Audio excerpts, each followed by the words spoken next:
কীর্ণাহাট থানার পুলিশের বড় সাফল্য। 3 জেলার সীমান্তবর্তী এলাকা থেকে কীর্ণাহাট থানা এলাকার মধ্য থেকে 21 কেজি 800 গ্রাম গাঁজা উদ্ধার করল কীর্ণাহাট থানার পুলিশ। শুক্রবার সকালে গাঁজা সহ 2 মোটর বাইক আরোহীকে গ্রেপ্তার করে পুলিশ। ওই দিনই তাদের বোলপুর মহকুমা আদালতে তোলা হয়।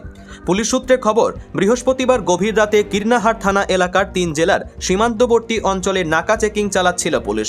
নাকা চেকিং চলাকালীন ওই 2 মোটর বাইক আরোহীকে গাঁজা সহ আটক করে পুলিশ।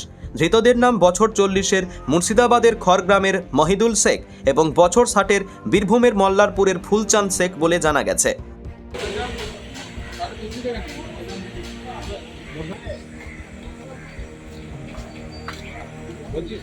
নিয়ে